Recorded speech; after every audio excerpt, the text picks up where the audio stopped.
los primeros días de diciembre de 1700, Luis XIV, el Rey Sol, soberano de Francia, se disponía a despedirse de su nieto Felipe, el duque de Anjou. Este emprendería una marcha de 80 días hasta Madrid para ocupar el trono que había dejado vacante a su muerte el rey Carlos II de España. Con tan solo 17 años y con el nombre de Felipe V, el duque de Anjou iba a ceñirse la corona del reino con mayores posesiones territoriales de la época. Con esta sucesión, el gobierno de España dejaba entonces de estar en manos de la dinastía austríaca de los Habsburgo para pasar a la francesa de los Borbones, que gobernará hasta nuestros días.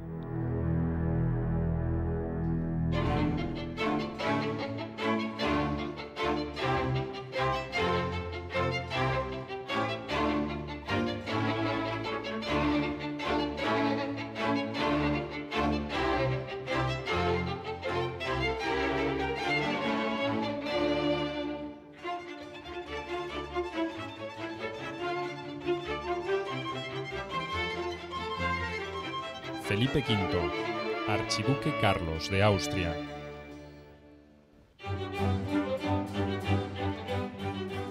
Después de que se diera a conocer la última voluntad del difunto rey Carlos II, nombrando sucesor a Felipe, aires de guerra recorrieron una Europa expectante. En 1702 estalló un conflicto internacional que sería conocido como la Guerra de Sucesión al trono español. Entonces, Felipe V debió dirimir por la fuerza con el archiduque Carlos, hijo del emperador Leopoldo I de Austria, el derecho a la corona. Al mismo tiempo, con una población dividida en austracistas y borbónicos, España comenzaba a padecer una sangrienta guerra civil. El enfrentamiento entre el Borbón Felipe V y el archiduque Carlos de Austria no solo representó una pugna profunda entre dos Españas posibles, sino también una lucha entre los virtuales reordenamientos del mundo occidental. El siglo XVII para España, para la monarquía española, fue un siglo general de decadencia. Y esta decadencia es una decadencia demográfica, económica, social, política.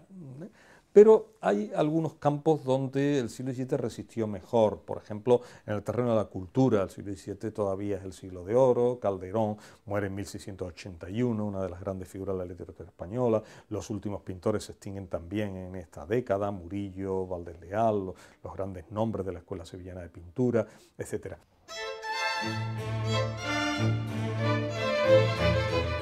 En el último de sus testamentos, Carlos II se había pronunciado en favor del duque de Anjou, nieto del rey de Francia, Luis XIV, para la sucesión del trono español.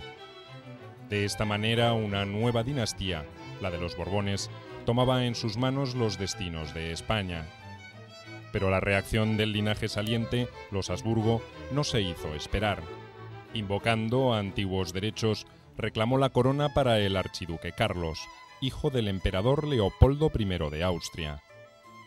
Por otra parte, una alianza entre Francia y España, en caso de caer esta en manos borbónicas, representaba para las grandes potencias de la época una amenaza para la estabilidad política europea. Pero Carlos II, el último Habsburgo de España, había tomado su decisión según lo previsto en las leyes sucesorias de Castilla.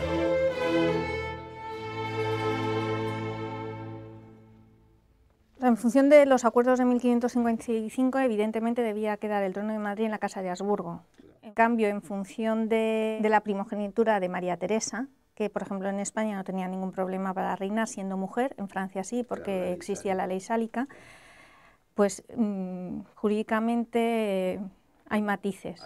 Y jurídicamente también existe el testamento de Carlos II favorable al duque de Anjou. Las potencias europeas consideraban que potencias, pues Austria, Holanda e Inglaterra fundamentalmente, a las que luego se añadió Portugal en 1703, claro, veían ese peligro justamente, y entonces empezaron a pensar que podía romperse el equilibrio europeo si Francia pues acumulaba esas dos coronas.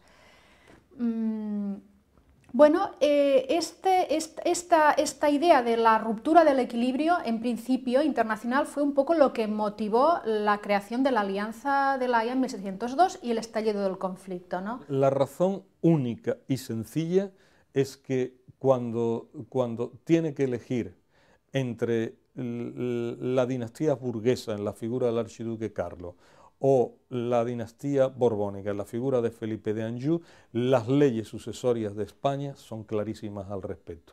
Quien tiene más derecho a la corona de España es Felipe de Anjou. Para mayo de 1701, momento en el que el duque de Anjou fue jurado por las Cortes españolas en Madrid como el nuevo rey de España, con el nombre de Felipe V, el conflicto entre la Casa de Francia y la de Austria maduraba alejándose cada vez más de las soluciones jurídicas. La alternativa borbónica fue recibida en casi toda España como una promesa de recuperación. Sin embargo, el modelo absolutista francés, que concentraba en la figura del rey la totalidad del poder y que desde un comienzo alentó las gestiones políticas de Felipe V, despertó las resistencias de algunos reinos españoles que, como los de Aragón, se negaban a renunciar a la autonomía que habían conservado hasta entonces. Para estos, la partida de España de los Habsburgo, quienes siempre habían respetado sus fueros, los dejaba a merced de la preeminencia que mantenía el reino de Castilla con respecto al resto de la península ibérica.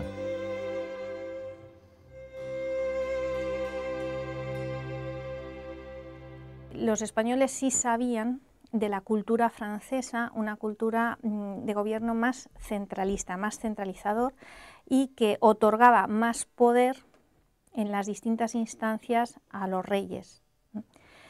Entonces, en principio, cuando llega Felipe V, y esto siguiendo los consejos de su abuelo, llega a Madrid en 1701 y convoca cortes primero en Castilla, pero luego en ese mismo año en Zaragoza y en Barcelona, unas cortes de 1701 al 2. Entonces, en estas cortes él jura el respeto a los fueros y a las constituciones propias de estos reyes. Al llegar a la corte española a comienzos de 1701, Felipe V debió enfrentarse con dos posibles impedimentos para cumplir con el deber que la historia le exigía: la falta de experiencia de gobierno y una grave y constante inestabilidad anímica.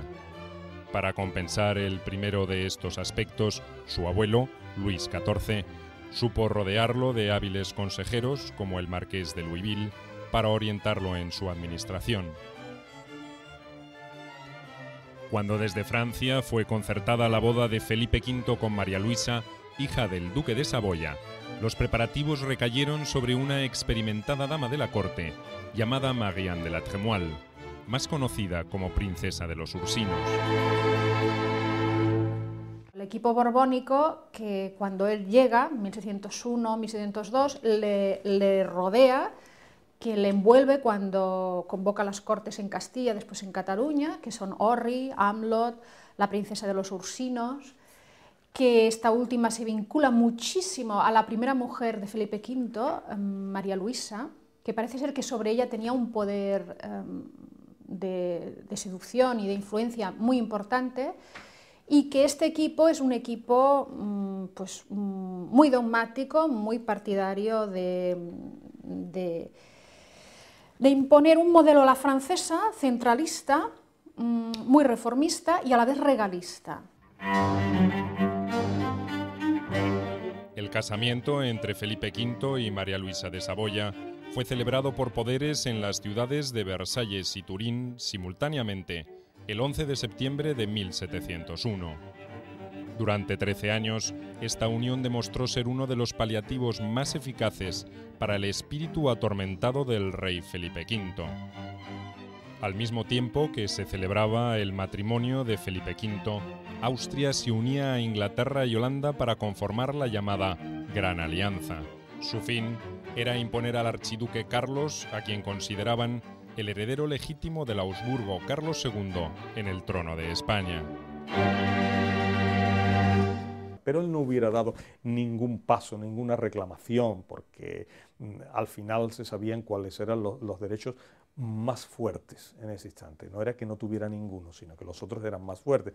Si no hubiera sido por un hecho, que es por el hecho de los intereses de la comunidad internacional, asustadas absolutamente de que pudiera hacerse una estrecha alianza entre dos monarquías poderosísimas, la Francia de Luis XIV y la España imperial, que a pesar de ser un gigante dormido, seguía teniendo las mayores posesiones territoriales del mundo.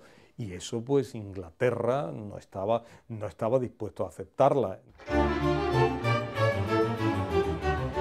Para Inglaterra y Holanda, las grandes potencias mercantiles de la época, la participación en este conflicto sucesorio representaba la posibilidad de establecer rentables intercambios comerciales con las colonias españolas en el continente americano. Vencer a España en una guerra le permitiría a Inglaterra asegurarse un dominio en las relaciones con el mundo colonial, gracias al cual mantendría su poder hegemónico.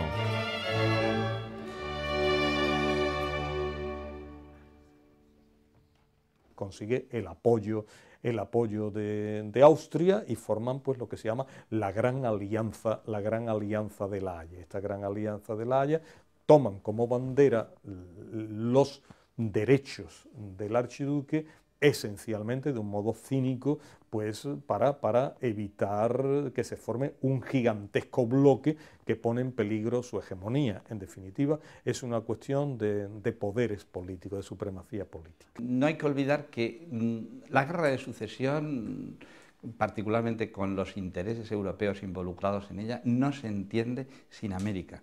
Porque de hecho lo que buscaban los países, Inglaterra, Holanda, Francia, que intervinieron en la guerra de sucesión, apoyando a uno u otro candidato, era ni más ni menos que la ruptura del monopolio castellano, del monopolio español en Indias, y el acceso directo a ese mercado atlántico.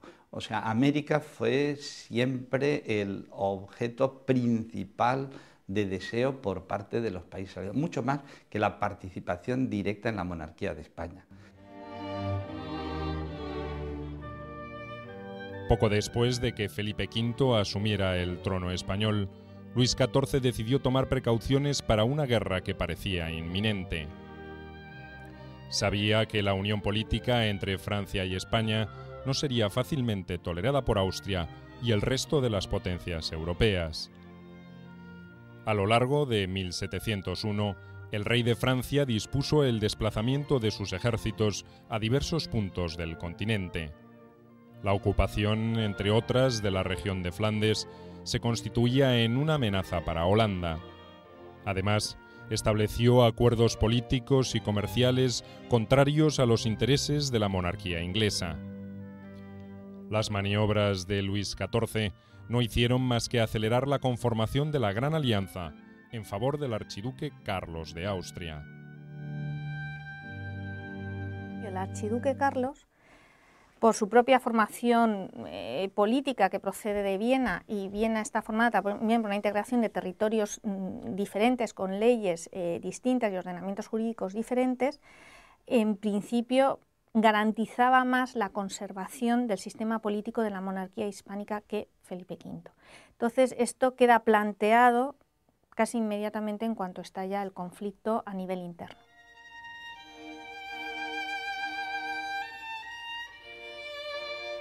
Para fines de 1701, Luis XIV había conseguido ocupar en nombre de Felipe V las posesiones españolas del norte italiano. Pero también a Italia había llegado un ejército con la bandera del Imperio austríaco. En abril de 1702, Felipe V partió desde Barcelona al frente de 9 buques de guerra franceses con rumbo al Reino de Nápoles.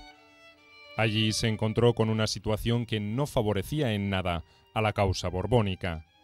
La lealtad de los funcionarios españoles residentes en Nápoles había sido comprada por los Habsburgo. En mayo de 1702, la Gran Alianza, integrada por Austria, Inglaterra y Holanda, le declaró la guerra al rey Luis XIV de Francia y a su nieto Felipe V de España. En Italia, la dolencia psíquica que aquejaba a Felipe V se agravó notablemente. Ante el desconcierto de sus colaboradores, el rey de España se sumía en profundas crisis en las que su ánimo oscilaba entre un completo abatimiento y una exaltación irrefrenable. Este mal nunca lo abandonaría.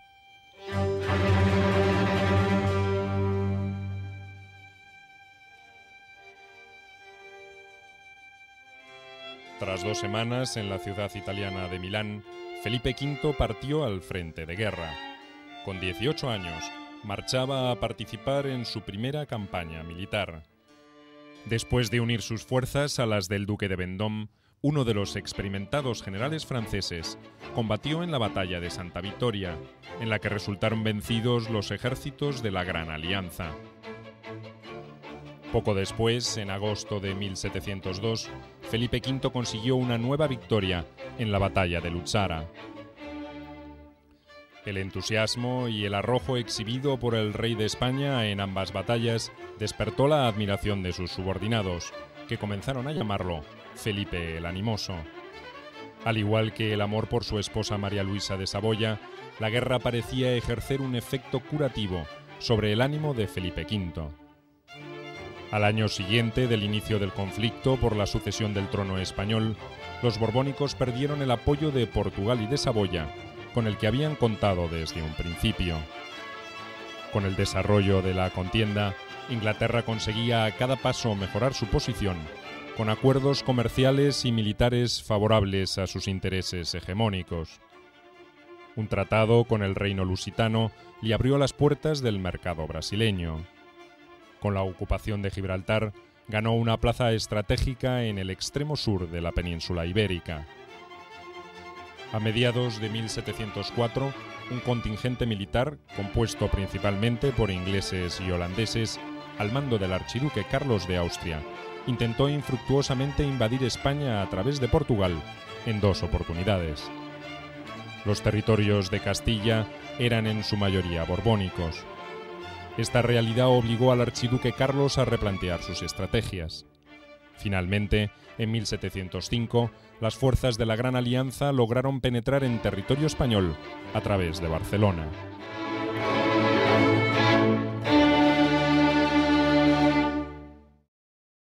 Se crea pues un ambiente de enfrentamiento civil en estos lugares, pero con victoria de los partidarios del archiduque. Por ello, eso hace que la guerra en el interior peninsular sea mucho más larga de lo que podría haber sido una guerra donde en una parte de los estados triunfan los felipistas, que son Castilla y Navarra.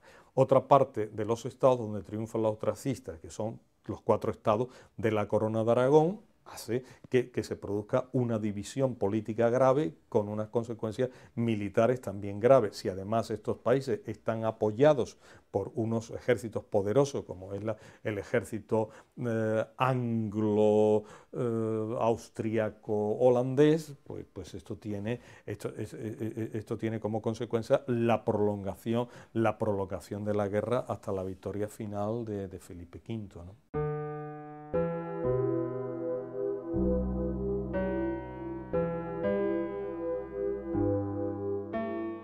Entre los catalanes se encontraban los más convencidos defensores de la candidatura del archiduque Carlos al trono.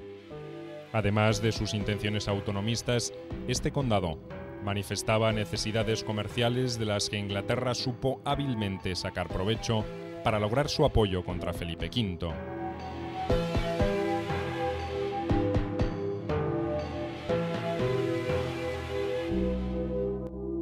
El compromiso de Inglaterra es esa protección hacia Cataluña, a mandar la armada inglesa, la flota inglesa, que por fin llega en verano de 1705 y que efectivamente a finales de verano y especialmente en octubre supone la llegada de la armada el que los borbónicos y el virrey Velasco borbónico pues tengan que marcharse, y se produce de hecho el primer exilio de la guerra, que es el exilio borbónico hacia los otros territorios españoles, ¿no?, de España.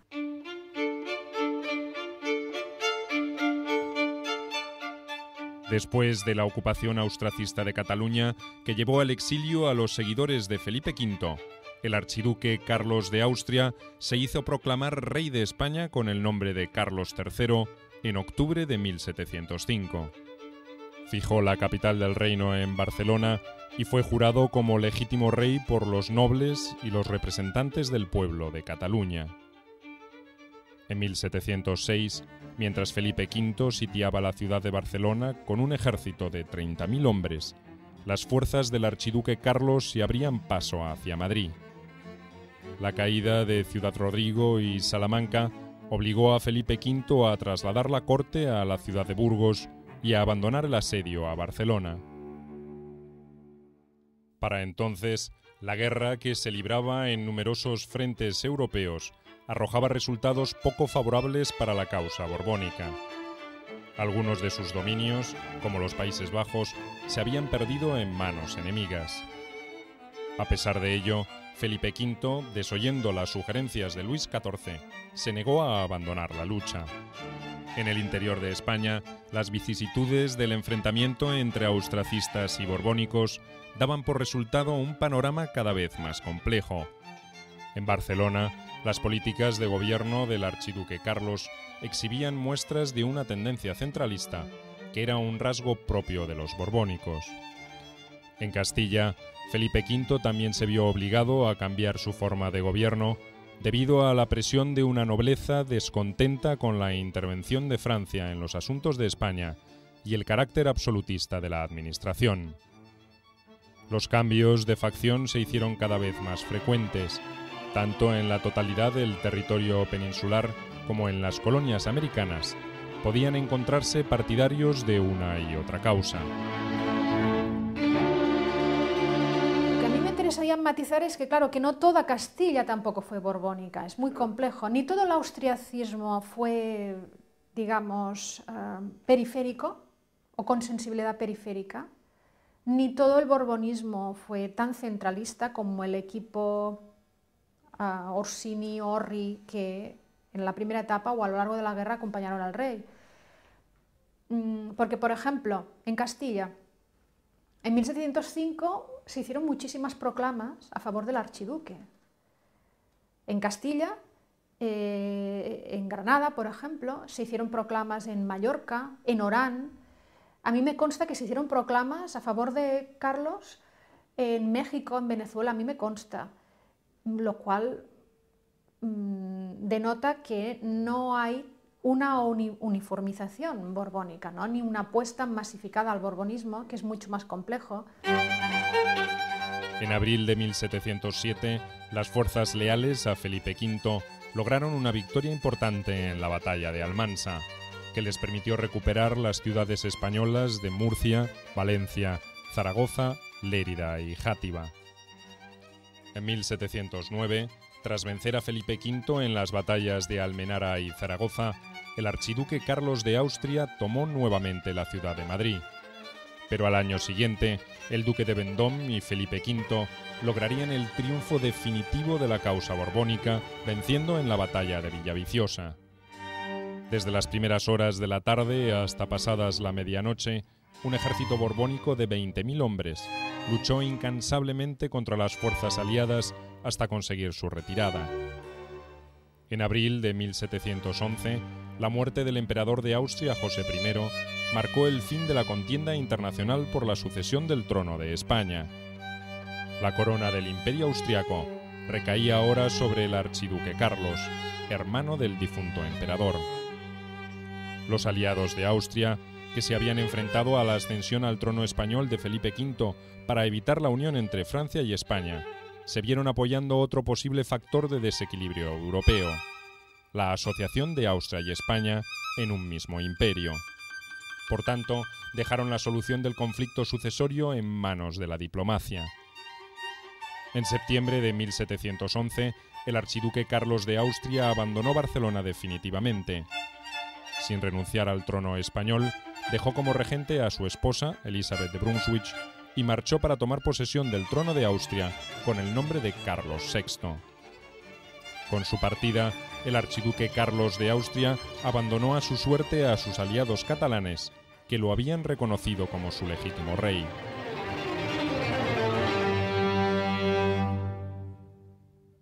El caso de los catalanes es un caso efectivamente de depositar toda su ilusión, toda su confianza en un rey, el archiduque Carlos, al que llamaron incluso Carlos III, y cómo ese rey tiene la oportunidad de ser emperador y sin alternativa ninguna posible deja totalmente en el aire las ilusiones, las expectativas del rey que les tenía que haber garantizado las constituciones, el rey que tenía que haber garantizado la continuidad del modelo político por el que apostaban, que defendían esos catalanes. Y por lo tanto, la primera evidencia es la frustración catalana, la frustración y la manipulación, de hecho, de sus intereses por parte de, no solo del archiduque Carlos, sino también Inglaterra. En agosto de 1712 fue declarado el cese de hostilidades entre Inglaterra, Holanda, Portugal, Francia y España. En abril de 1713, la firma del Tratado de Utrecht determinó oficialmente el fin de la Guerra de Sucesión. Por medio de este acuerdo, se reconocía la legitimidad de Felipe V como rey de España.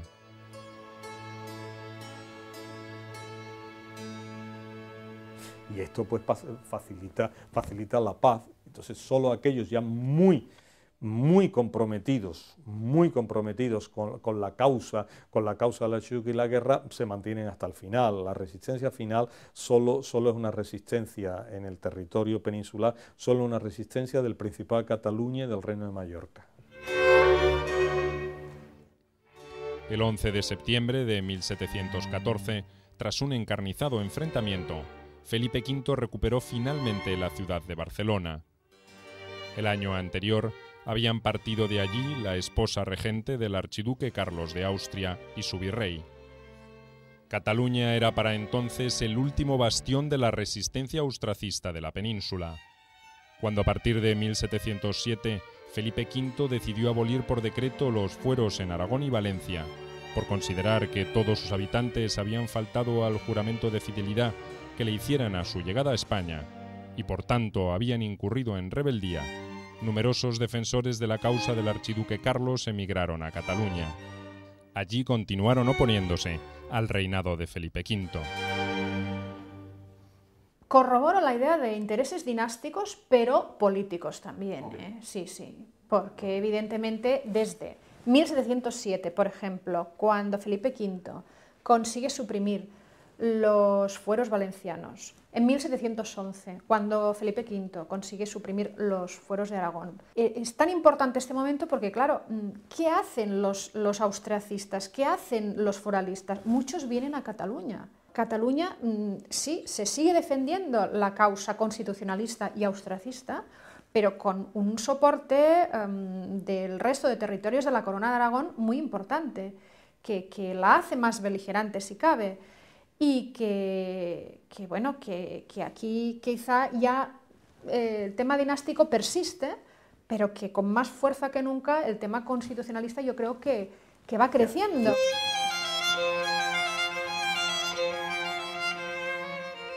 Como había hecho anteriormente con los territorios españoles que durante la Guerra de Sucesión habían optado por seguir al archiduque Carlos de Austria, Felipe V determinó la abolición de los fueros en Cataluña.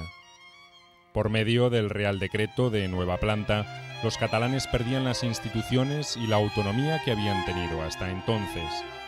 Quedaba así establecido un nuevo ordenamiento político y jurídico acorde con los proyectos centralistas borbónicos. Fue instituida la legislación castellana y se prohibió el uso del catalán en la administración de justicia. De esta manera, Felipe V lograba implantar la política centralista borbónica en la totalidad del reino. Cataluña, sin embargo, mantendría vivas sus aspiraciones autonomistas durante mucho tiempo. En Castilla estas heridas se cerraron muy rápidamente, en Navarra no las hubo. en Valencia y en Aragón se cerraron también con rapidez. Yo diría que incluso en Mallorca, no en Cataluña. En Cataluña las heridas continuaron abiertas. Nunca pudo superar el estigma de su mala imagen ante los ciudadanos de la Corona de Aragón y en particular, sobre todo, de los catalanes. Ha sido el rey maldito para los catalanes. Todavía existe una tradición en Cataluña muy negativa, muy hostil hacia la figura de Felipe V. Y por otra parte, él, y eso también no deja de ser irónico, él fue el rey de España que más de una vez, en particular sobre todo en 1724, no quería ser rey. El rey de España que no quería ser rey de España. En 1724 llegó a dimitir como rey, dejó a su hijo Luis I como su sucesor y solo circunstancias fortuitas como fue a la muerte al año siguiente de su hijo Luis I, lo que le obligó a Felipe a retornar a ser rey de España. Después de la firma del Tratado de Utrecht, el gobierno de Felipe V se dispuso a recomponer las relaciones con la Iglesia romana, con la que había roto durante la Guerra de Sucesión. Pues durante el conflicto, el Vaticano se había alineado con la Gran Alianza que defendía los derechos del archiduque Carlos de Austria. En las gestiones para establecer un acercamiento entre España y el papado, tuvieron una importante actuación los colaboradores de Felipe V, el abate Julio Alberoni y el hábil político Melchor de Macanaz. En Utrecht, España tuvo que firmar cláusulas tremendamente desfavorables, como la renuncia a Nápoles, Cerdeña, Milán, Sicilia, los Países Bajos del Sur, numerosas plazas y ciudades, las cesiones de Gibraltar y Menorca y numerosos privilegios comerciales en América. En 1718, Felipe se vio nuevamente enfrentado al archiduque Carlos, ahora emperador, cuando intentó recuperar la isla de Sicilia. Fue obligado a pactar con Austria en 1720. Pocos años después, en 1729, los antiguos enemigos se aliaron contra Inglaterra. Felipe V buscaba así recobrar Gibraltar, que se encontraba en manos inglesas desde 1704. Pero finalmente fracasó. Tras la muerte del emperador Carlos VI en 1740, Felipe V participó en el conflicto sucesorio austríaco. Ambos destinos parecían encontrarse inevitablemente entrelazados. Esto fue una consecuencia clara de esa dimensión interna del conflicto sucesorio. Y algo importante es que de algún modo la guerra de sucesión, las secuelas de la guerra de sucesión van mucho más allá del conflicto dinástico, de la paz de Utrecht. En las paces de Utrecht-Rasta no hubo acuerdo entre los dos principales rivales, Felipe V y archiduque Carlos, que ya en este momento era emperador, Carlos VI, y esto hizo que se prolongaran las consecuencias de la guerra también a nivel civil, a nivel interno, al menos hasta la paz de Viena de 1725, pero yo me atrevería a decir que esas consecuencias, esas secuelas se mantuvieron mientras reinaron ambos monarcas, hasta 1740, que fallece Carlos VI. Después de la guerra de sucesión, la monarquía borbónica pues, pierde los antiguos territorios en Europa y Felipe V, no conforme con esa segregación de la monarquía, pues llevará a cabo lo que se conoce como el revisionismo mediterráneo de recuperación de esos territorios. Hasta su muerte en 1746, Felipe V debió enfrentarse con la estela de rebeldía que las pretensiones del archiduque Carlos de Austria habían dejado a su paso por la península ibérica. Desde el exterior del reino, todos aquellos que ansiaban un regreso a la España de los Habsburgo mantenían con vida sus sueños conspirativos contra la monarquía borbónica. Uno de los fenómenos fundamentales que sostuvieron la resistencia a los Borbones fue el exilio austracista. Durante y después del conflicto, salieron de España casi 50.000 partidarios del archiduque, que se establecieron en Italia y en Viena. No solo fueron catalanes, sino también muchos aragoneses y castellanos que vieron confiscados sus bienes. En cuanto a Carlos, pues recibe de algún modo pues, la herencia propia de los Habsburgo, fue también un gran mecenas, con una gran sensibilidad artística que unió a su constante reivindicación de la herencia española, y en su época pues, fue la de mayor esplendor del arte barroco en Viena, ¿no? Y sí que existen ciertos paralelismos en ambas personalidades, pues también le gustaba la caza y era un gran amante de la música. De hecho convirtió a Barcelona en la primera ciudad que se representó con regularidad la ópera italiana. Siempre tuvo muy clara esa referencia o ese deseo por haber heredado la monarquía española.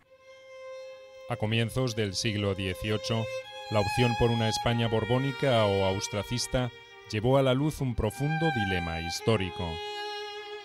Felipe V y su rival, el archiduque Carlos de Austria, fueron quienes debieron dirimirlo, más allá de los límites impuestos por sus propias voluntades.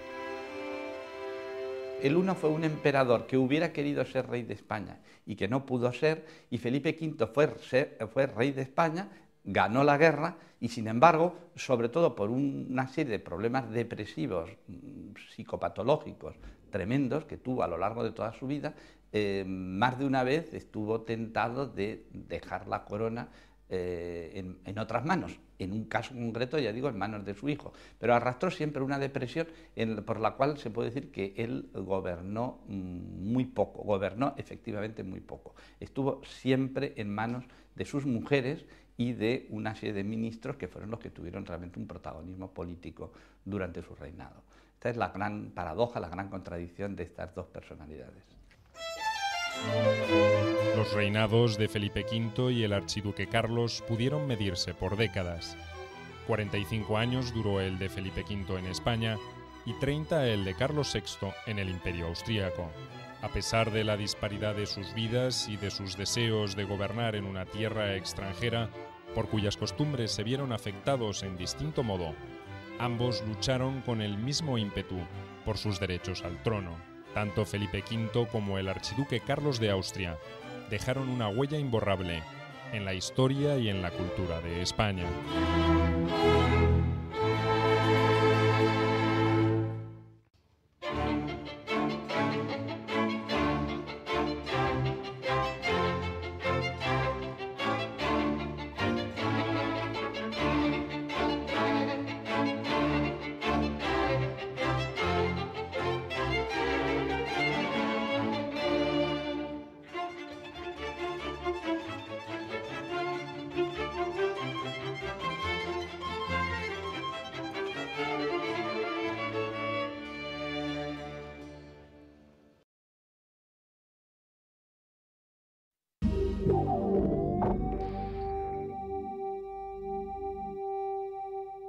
A fuerza con el archiduque Carlos, hijo del emperador Leopoldo I de Austria, el derecho a la corona.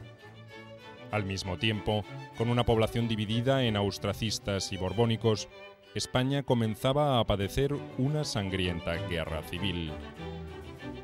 El enfrentamiento entre el Borbón Felipe V y el archiduque Carlos de Austria no solo representó una pugna profunda entre dos Españas posibles, sino también una lucha entre los virtuales reordenamientos del mundo occidental. El siglo XVII para España, para la monarquía española, fue un siglo general de decadencia. Y esta decadencia es una decadencia demográfica, económica, social, política. Pero hay algunos campos donde el siglo XVII resistió mejor. Por ejemplo, una alianza entre Francia y España, en caso de caer esta en manos borbónicas, representaba para las grandes potencias de la época una amenaza para la estabilidad política europea. Pero Carlos II, el último Habsburgo de España, había tomado su decisión según lo previsto en las leyes sucesorias de Castilla.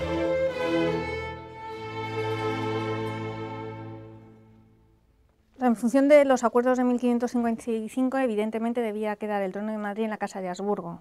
En cambio, en función de la primogenitura de María Teresa, que por ejemplo en España no tenía ningún problema para reinar siendo mujer, en Francia sí, porque existía la ley sálica, pues jurídicamente hay matices.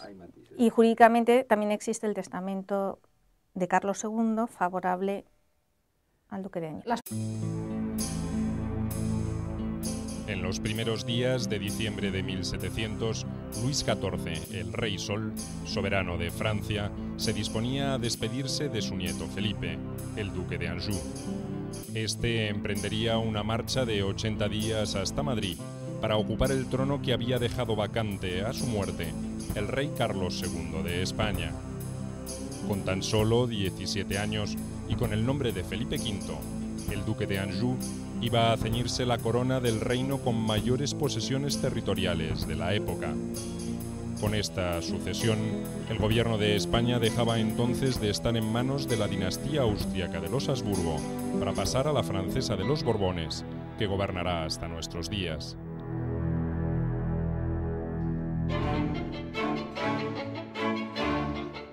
En el terreno de la cultura, el siglo XVII todavía es el siglo de oro. Calderón muere en 1681, una de las grandes figuras de la literatura española. Los últimos pintores se extinguen también en esta década, Murillo, Valdés Leal, los grandes nombres de la Escuela Sevillana de Pintura, etc.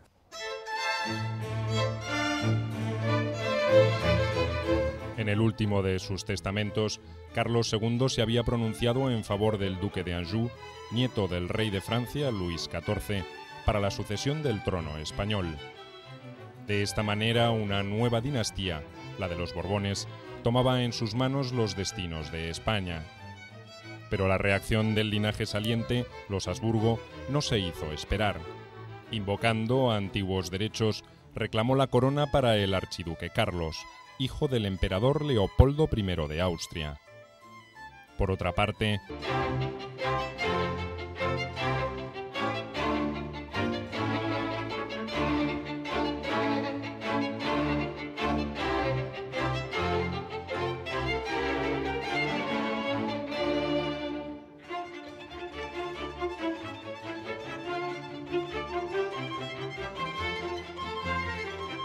Felipe V, archiduque Carlos de Austria.